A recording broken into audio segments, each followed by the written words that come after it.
Por que o Falco tem uma forma bestial? Todo mundo já sabe que o Falco é o novo portador do Titã Mandíbula e que ele engoliu um pouco do fluido do Titã Bestial.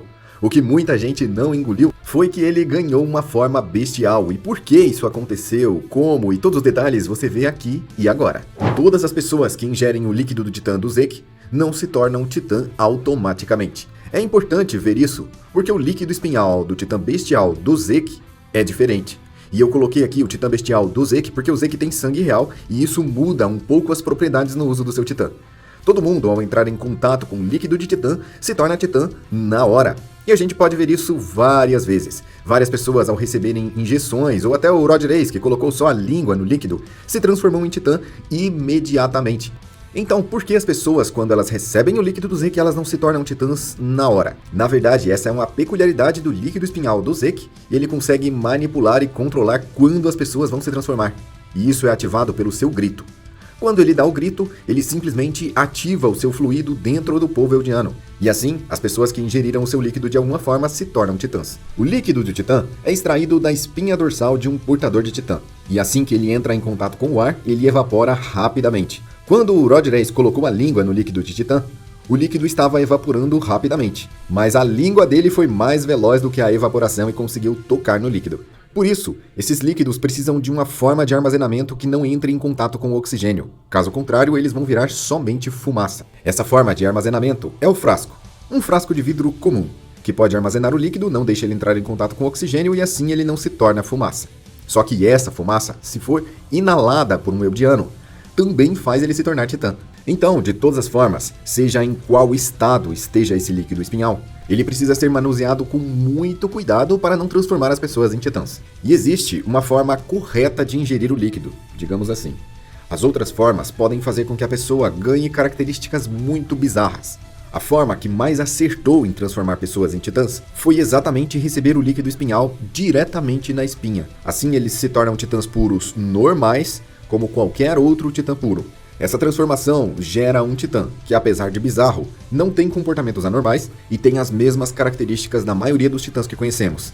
Eles param de se mover à noite e vão para as regiões onde tem a maior concentração de humanos. Agora, existem as formas incorretas de ingerir o líquido. Uma delas é por inalação. O eldiano, ao inalar aquela fumaça, se torna titã, mas essa não é uma transformação normal. Na maioria dos casos, na verdade em todos os casos, esses titãs se tornaram titãs anormais. Eles se movem à noite, têm comportamento estranho e até atacam outros titãs. Por isso é importante o líquido ser administrado da forma correta, caso contrário ele vai gerar um titã anormal que vai agir de forma muito estranha, ou até sair completamente do controle. Nós vimos que injeções no braço também funcionam bem. Por exemplo, o Armin recebeu uma injeção no seu corpo carbonizado, e isso fez com que ele se tornasse um titã puro, que rapidamente devorou o Bertholdt. Não sabemos se esse é um titã normal ou não, tudo indica que não. O Rod Reis também queria que a Historia aplicasse o líquido de titã no seu braço, e isso faria com que ela se tornasse um titã e devorasse o Eren. Se ela se tornasse um titã normal aqui, vários problemas poderiam acontecer, entre eles o Eren nunca ser devorado. E o Rod Reis é o melhor exemplo de como não se deve usar o líquido.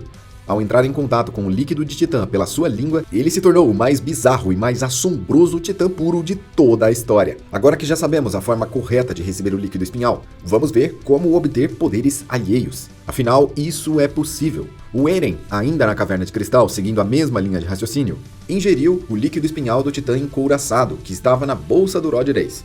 Não se sabe quando esse líquido foi para dentro de Parades, mas com certeza tem muito tempo que ele estava guardado ali. E assim, quando ele ingeriu o líquido do titã encouraçado, ele aprendeu a usar o endurecimento. Veja que ele teve que consumir um pouco de outro titã para aprender a usar os seus poderes. Isso mostra que os titãs podem obter habilidades uns dos outros. E isso também tem a ver com todos os titãs do passado terem sido um só, o Fundador. E do Fundador se derivaram todos os outros titãs.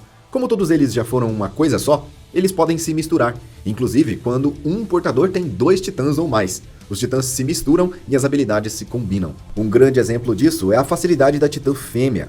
Marley fez várias experiências com a Annie, e ela chegou a comentar sobre isso. Nessas experiências, os cientistas da titanologia fizeram ela ingerir vários fluidos diferentes, de vários titãs.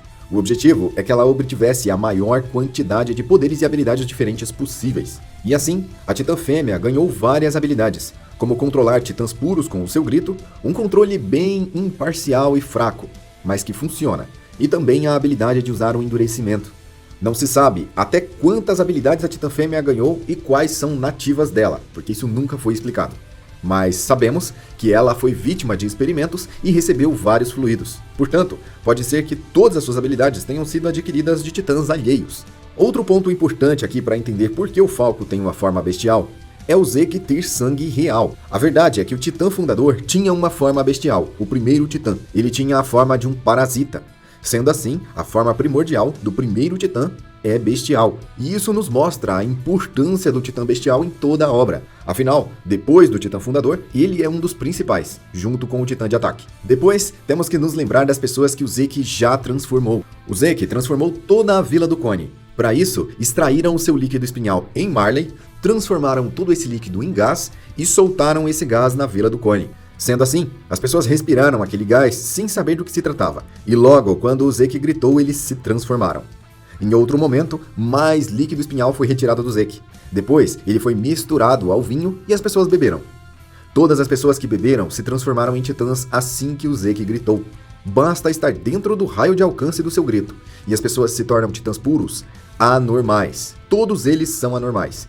Todos eles têm a característica da anormalidade porque foram transformados pelo Titã Bestial. Entendendo isso, nós podemos passar para a próxima fase. Agora nós temos que pensar na conexão entre Zeke e o Falco. Ele recebeu o líquido e foi transformado pelo seu grito. O Falco ficou ligado diretamente ao Zeke. Foi o Zeke que ativou o seu DNA de Titã. Ou seja, existia uma parte do Titã Bestial dentro do Falco, e ela foi ativada pelo grito do Zeke, fazendo ele se tornar um titã puro anormal. O Titã do Falco já era anormal assim que ele se transformou.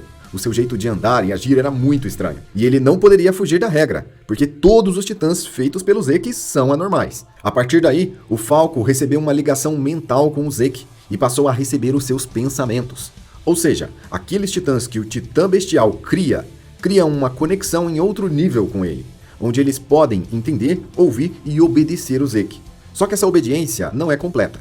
Afinal, os titãs puros não têm o total controle sobre os seus corpos. As pessoas que estão lá dentro estão em um sono profundo e elas não conseguem se mover livremente. Elas obedecem parcialmente às ordens do Zeke, por obrigação. E sendo assim, o Falco quebrou completamente esse ciclo e essa regra quando ele devorou outro portador de titã. Porque aqui ele voltou a ser humano, mas a conexão com o Zeke continuou. Afinal, os poderes de titã foram ativados pelo Zeke. E na sua transformação, quando ele foi se tornar Titã Mandíbula, o poder primordial do Zeke estava primeiro nele, transformou ele em Titã primeiro. E não foi uma transformação que ele simplesmente se tornou Titã, ela foi ativada pelo grito. Graças a isso, a base, o fundamento, o principal do Falco é bestial. E na sua transformação, ele uniu o quadrúpede com o pouco de bestial que ele tinha, assumindo uma forma bestial. Sendo assim, o Falco tem uma forma bestial porque ele ingeriu o líquido de Titã Bestial e porque o grito do Bestial o transformou em Titã puro. Ou seja, a sua base é feita do Bestial. Assim ele assumiu essa forma. E pensando por esse lado, podemos até imaginar como seria se outras pessoas transformadas pelo Zeke ingerissem outros titãs. Poderíamos ter outros titãs como o de ataque ou até o Colossal em formas bestiais. Isso porque os titãs se misturam muito bem. Eles são totalmente compatíveis. Afinal, todos eles já foram uma coisa só. Agora que a gente já sabe por que o Falco tem essa forma de pássaro, vamos ver porque uma vez o Eren se transformou apenas para pegar uma colher. Ele transformou todo o seu braço em titã apenas para pegar uma pequena colher.